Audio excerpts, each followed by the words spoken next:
Welcome, everyone, to this Federalist Society virtual event. As this afternoon, March 10, 2022, we're hosting a Courthouse Steps decision webinar. Yes, decisions are starting to come down on a case called Cameron v. EMW Women's Surgical Center. I'm Nick Marr, Assistant Director of Practice Groups here at the Federalist Society. As always, please note that expressions of opinion on our call today are those of our expert. We're very pleased to be joined today by a lawyer practicing in the Sixth Circuit. He knows this case pretty well, and we're very glad to have him here. I'm just going to give him a short introduction, and he'll take away reviewing the case, talking about the implications. We'll be looking to you, the audience, for questions after that. So if you have them now, or if you get, if a question comes to you during the program, please submit that via the chat function, and we'll take it from there. So we're very pleased to be joined today by Philip Williamson. He's a partner at the law firm of Taft, Stettinius, and Hollister, I believe in Cincinnati. Is that right? Yes, sir. And so with that, Phil, thanks very much for being with us. The floor is yours. Thanks, Nick. It is a pleasure to be on, and thank you to all of you for joining and letting me chat for a bit today. So we recently got the decision, as Nick said, in Cameron versus EMW. And I'll start with the big headline for everyone who has to hop off in the first 5 minutes. A district court in Kentucky enjoined enforcement of an abortion regulation in a suit against the Kentucky governor's office.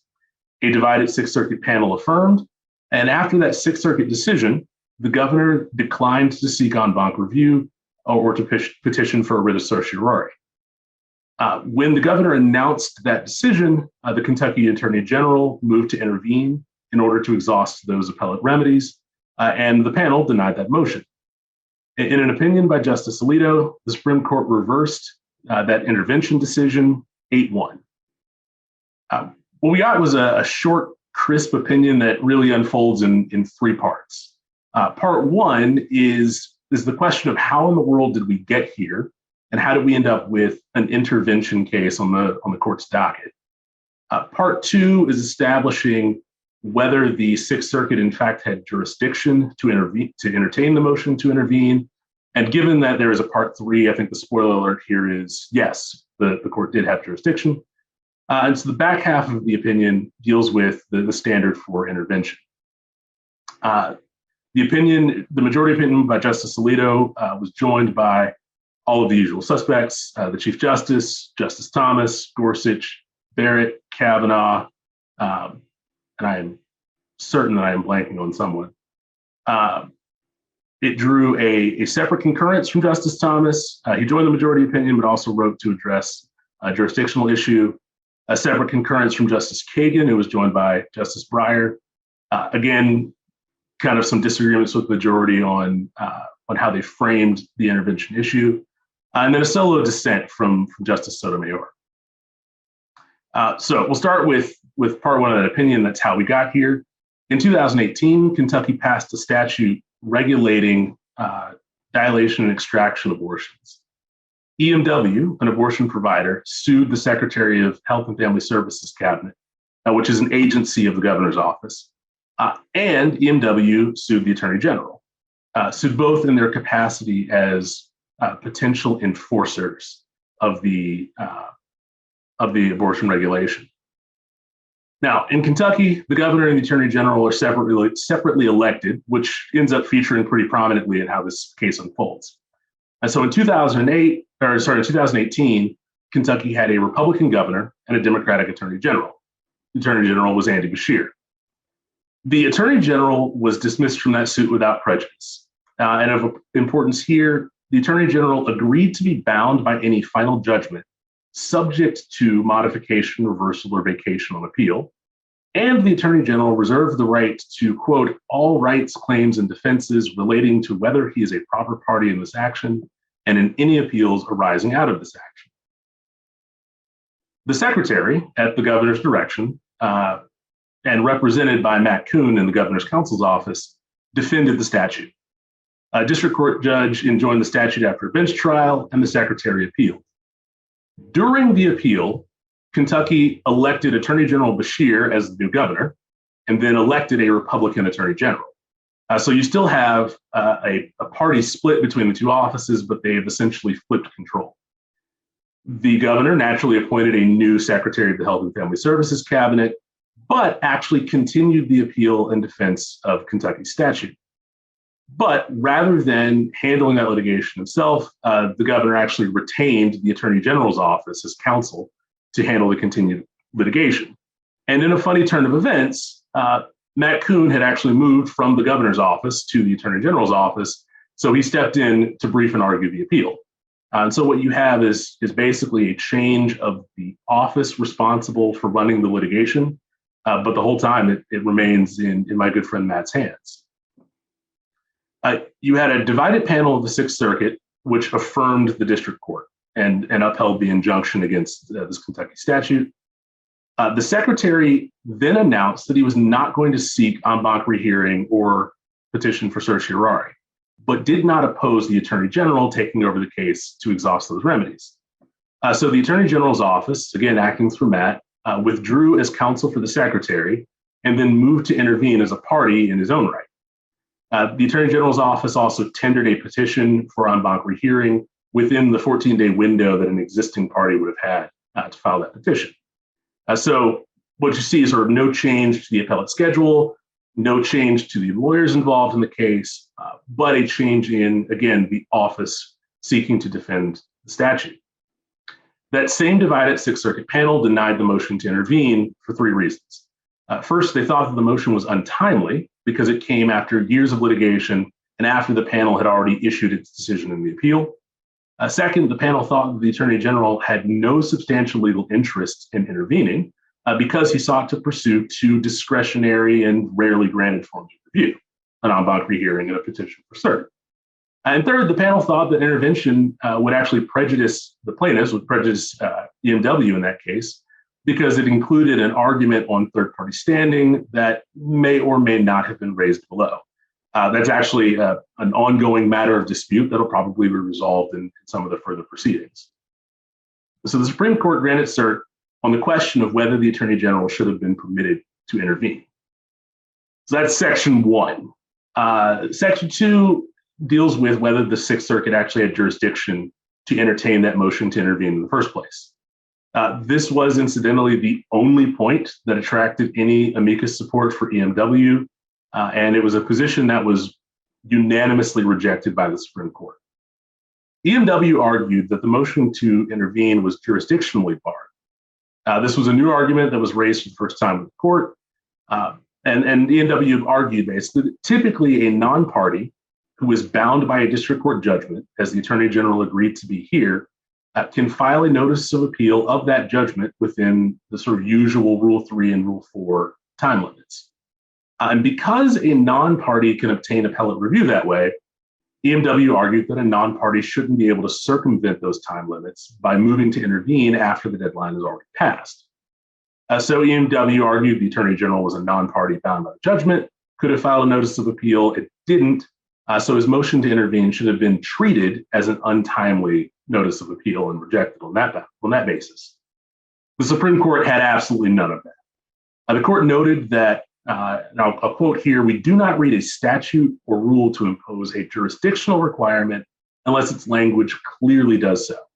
And there's no clear provision of law here that limits the Court of Appeals jurisdiction to hear a motion to intervene, or at least not in the way that EMW asked." The court reasoned that what EMW really wanted was a mandatory claims processing.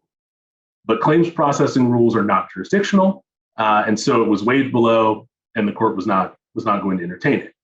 But for good measure and in the interest of giving guidance to lower courts, I'm sure, the court also explained why EMW's argument wasn't persuasive.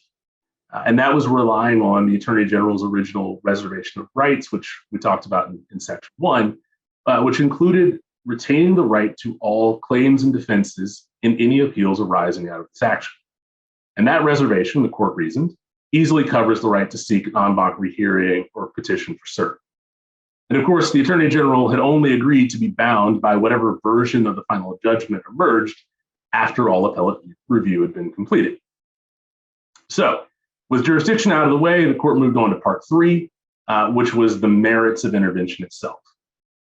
The court first noted that there's no statute or rule that creates a general standard for deciding whether to allow an intervention on appeal. So if we have any practitioners or academics who are looking for a good topic, you might spend some time musing out loud about whether we need an intervention rule for the appellate courts, and if so, what that rule ought to say. But in the absence of a rule, the court has historically relied on the policies that underlie intervention in district courts, including, and in this case, most importantly, the interest that the party is seeking to protect through intervention. In Cameron, the interest was a big one, and I think an interest that matters to all of us at the Federalist Society. Is kind of at the core of the Society's mission, and that's the state's sovereign interest in enforcing and defending its duly enacted statutes. That means that a state's opportunity to defend its laws in federal court, the Supreme Court said, should not be lightly cut off. The court highlighted that a key element of state sovereignty is the state's right to structure its executive branch, and in particular, to designate multiple officials to defend its sovereign interest in court. So here, Kentucky had empowered both the Secretary of the Cabinet of Health and Family Services, and really in that instance, the governor, and the Attorney General to defend its sovereign interests. If I'm remembering the argument correctly, the Attorney General couched this as Kentucky creating a failsafe to ensure that its laws are always defended, and that if the state is actually going to withdraw from litigation, you really have to persuade multiple offices to give up the fight. The court suggests that as a constitutional matter, federal courts are duty-bound to respect the choices that states make about how to organize their executive branch and how they are going to assign litigation authority. This was the chief point, I think, where the majority and the Kagan and Breyer dissent disagree. For Justices Kagan and Breyer, this isn't really a constitutional question. It's just an important interest. But for the majority, it is a matter of constitutional federalism that federal courts must respect a state's, and heavily weigh a state's interest in defending its own laws. And so the chief error that the Sixth Circuit made was discounting the Attorney General's interest in taking up its defense of a state statute. Now, in a footnote, the court addressed the Attorney General's prior dismissal and points out when the Attorney General was originally sued, he was sued in his official capacity as someone who could enforce Kentucky's regulation. When he came back on appeal to intervene, he was intervening in his capacity as chief law officer for the Commonwealth, and as the office principally charged with defending state statutes. With that in mind, the court said the rest of the intervention factors also favored the Attorney General, namely timeliness and the absence of prejudice to any of the other parties. The court, I think, reasonably held that the Attorney General was timely because he sought to intervene as soon as it was clear that Kentucky's sovereign interest would no longer be protected by the parties in the case.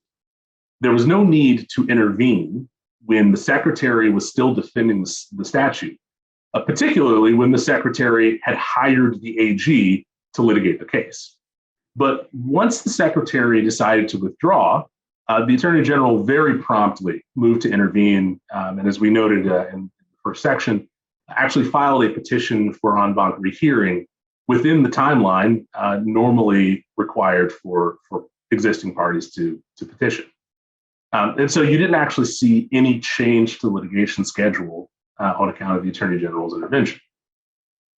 As to prejudice, the court noted that the third party standing issue wasn't the only issue in the rehearing petition, and that the Secretary actually could have raised third party standing himself if he had been the one to file the en banc rehearing petition. And it would have left the Sixth Circuit in the same position it's in now, which is deciding whether that third party standing argument was waived. EMW also argued that they had a reasonable expectation that when Beshear was elected governor, owing to his sort of pre-existing and campaign commitments to abortion rights, they had a reasonable expectation that he would in fact drop the suit. And so EMW in fact would not have to continue to litigate and could enjoy the fruits of their injunction. And the court spent about a paragraph explaining that this is not the kind of reasonable expectation that we take seriously when evaluating prejudice in a motion to intervene. Justice Thomas added a short concurrence. He joined the majority opinion in full, but wrote separately to talk about the jurisdictional question, making the elementary observation that only parties can appeal under the Federal Rules of Appellate Procedure, and that the Attorney General had ceased to be a party when he was dismissed at the beginning of the case. And so, rather than treating the motion to intervene as an untimely notice of appeal, Justice Thomas points out the Attorney General never could have filed a notice of appeal in the first place. Justice Thomas does not believe that a non-party bound by a judgment actually has a right to appeal. Appeals, in his view, are reserved for parties. Justice Kagan also wrote a separate concurrence. She did not join the majority opinion, though her concurrence is actually really similar to the majority opinion. She took EMW's anti-circumvention concern a little more seriously. This idea that a party shouldn't be able to agree to be bound by a judgment, decide not to appeal, and then move to intervene after an appellate decision comes down. She thought that was a serious concern, but not one really implicated here, because in this case, the Attorney General did not appeal because he didn't need to. The substantive function of defending state statute was capably in the Secretary's hands until it wasn't. Kagan's sort of chief disagreement with the majority was over whether to frame the Attorney General's interest as a constitutional interest in defending a state statute or merely a really good reason to allow intervention. And lastly, you had Justice Sotomayor writing alone in dissent. And for her, the bottom line is that she thinks the Attorney General should have been bound by his early dismissal and should not have been able to re-enter a case years after it's already begun. It's important to note she didn't buy the jurisdictional argument from EMW, but she did fault the Attorney General for seeking dismissal in 2018 on the theory that he wasn't actually an officer who could enforce the statute, and then seeking to re-enter the case to defend that statute after the Sixth Circuit had issued a decision. And so for her, it was principally a matter of whether intervention was justified, not really a question of whether it was even permissible or if the Sixth Circuit had discretion to do it. I think a couple of the big takeaways here are number one, the federalism question of how do we treat a state interest in defending its laws, and to whom is that interest committed? So if you'd frame this case, and I think Justice Sotomayor's dissent probably makes more sense, if you frame the case as a lawsuit against the governor's office or against the Secretary of Health and Family Services or against the Attorney General, but the majority, somewhat subtly, instead framed this case really as a suit against the Commonwealth of Kentucky seeking to invalidate one of its laws. And the Commonwealth has the right to defend and vindicate its interests in its own statutes through essentially whichever officers it chooses to give that authority.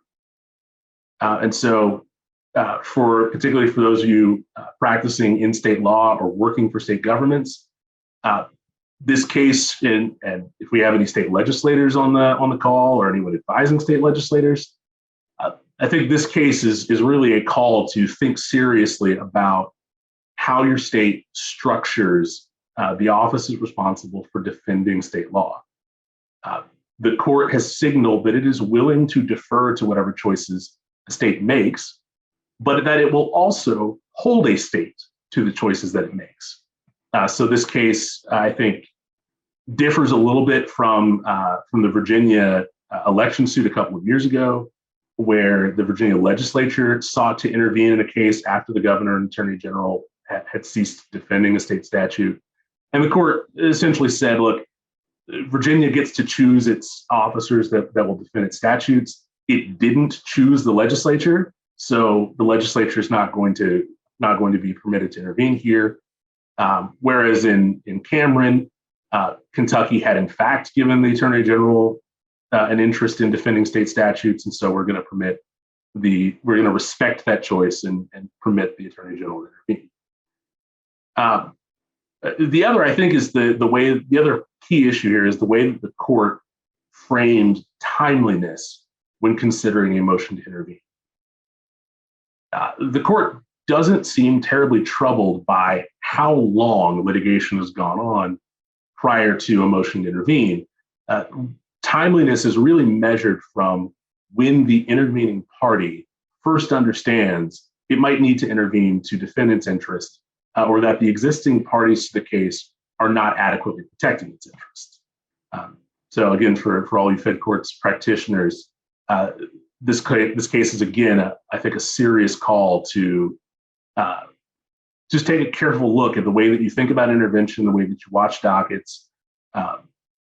The court will be forgiving if you're prompt once you figure out that you have an interest that needs to be protected. So with that, I think I have talked long enough, and I'm happy to take some questions and talk some more. Well, thanks very much, Phil. That was a really great overview. I definitely learned some parts of the procedure and background I didn't know, so I appreciate that.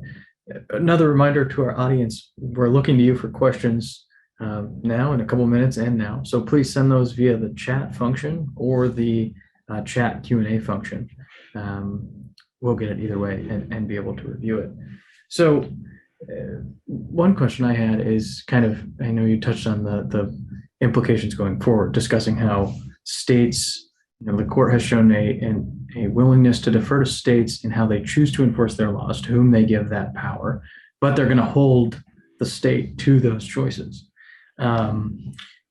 This case, I think, got a lot of attention because it involved, even though it involved a law, it was a procedural issue, it involved the issue of abortion. Going forward, the Supreme Court has a big abortion case before it. It may decide to basically enable states to make all kinds of different abortion laws.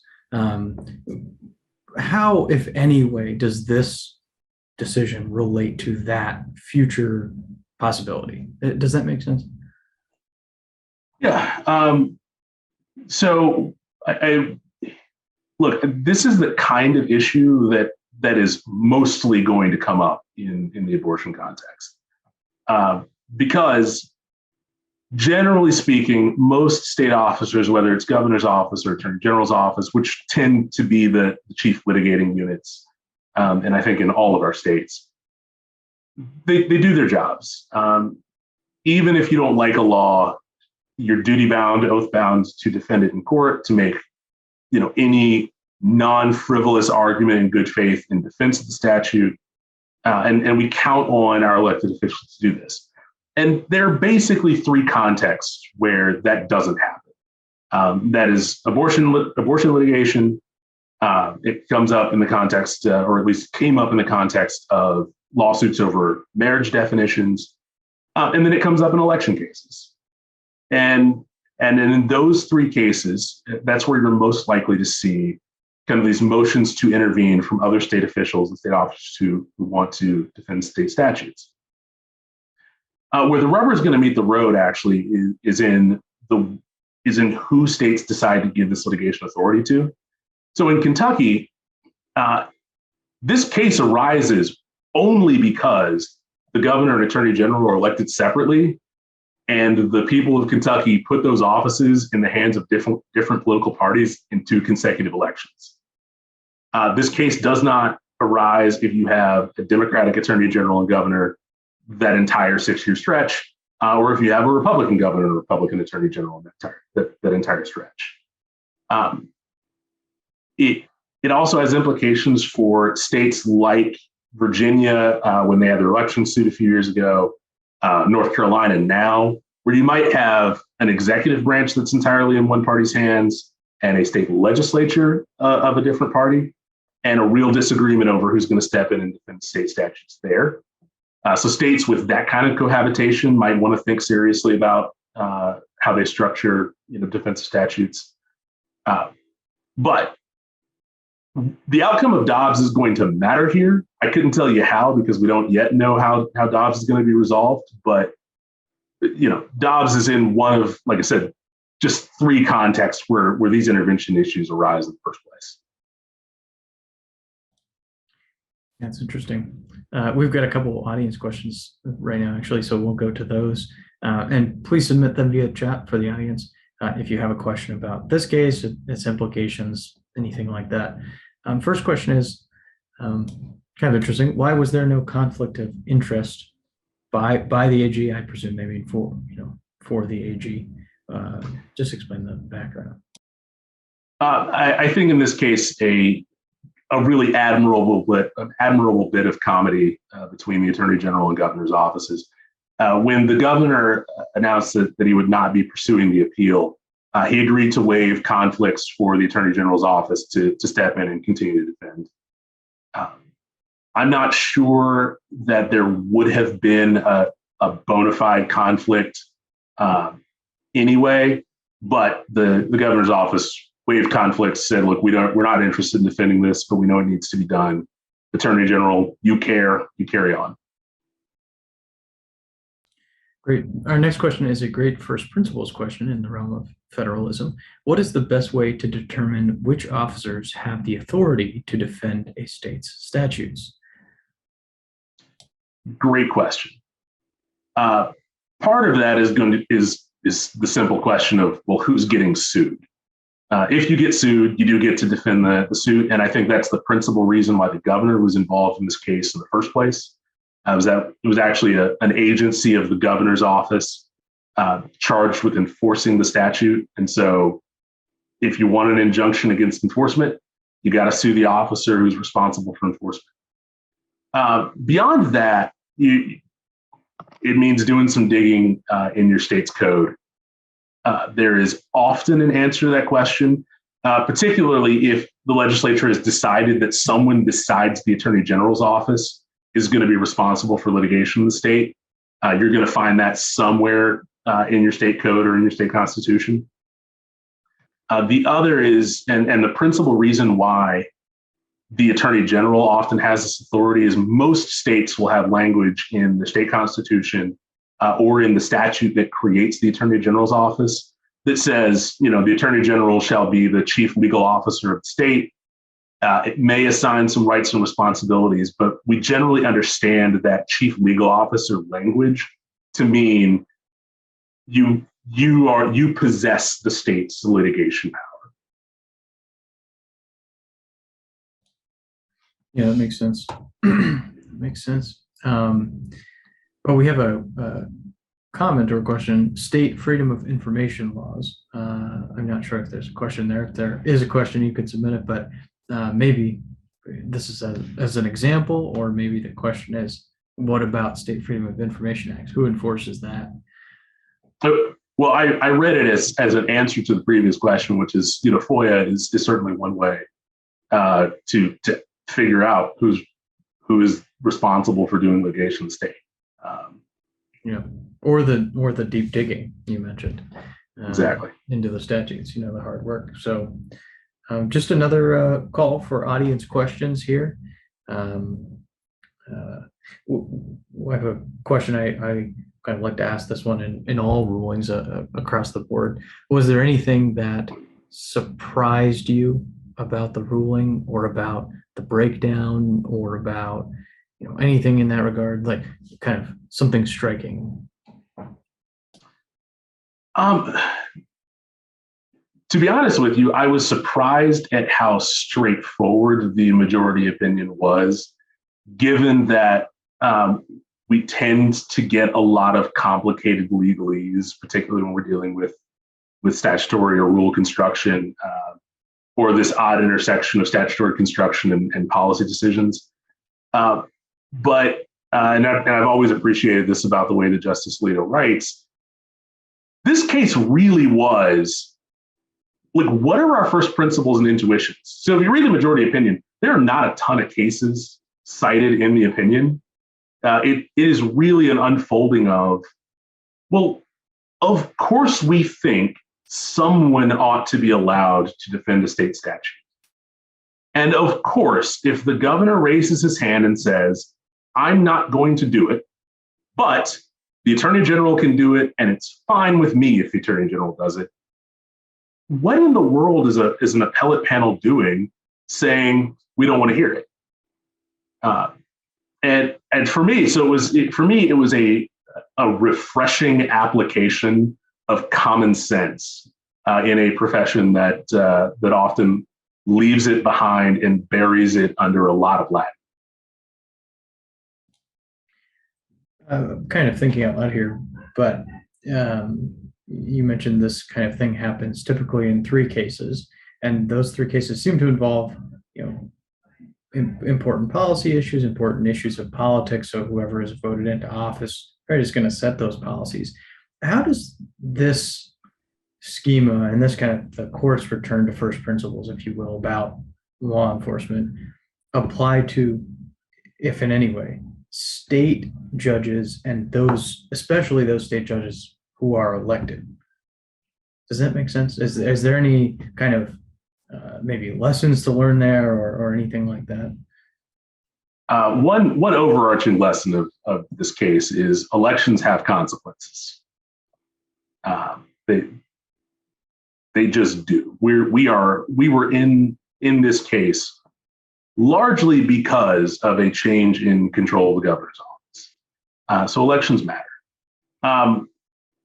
I think one implication, particularly for states that have elected judges, is that you really do get opportunities to correct issues like this. It is also the kind of case where you could have seen like a motion to certify to a state Supreme Court to determine like who actually has litigation authority. It would have been, I think, perfectly fair game for the Sixth Circuit to have asked the Kentucky Supreme Court who's in charge here. Elections have consequences. Well, I'll offer another call for audience questions, but if we don't have any, we'll return everyone's half hour here. Well, Nick, did I answer yours or did I dodge it? Yeah, no, I think that's good. Very good. All right. Well, seeing none, I want to thank you, Phil, on behalf of the Federalist Society, very much for your time and expertise today in covering this case for us. It was really valuable. I learned a lot. Thank you to our audience for dialing in here, for your great questions, especially that first principles one.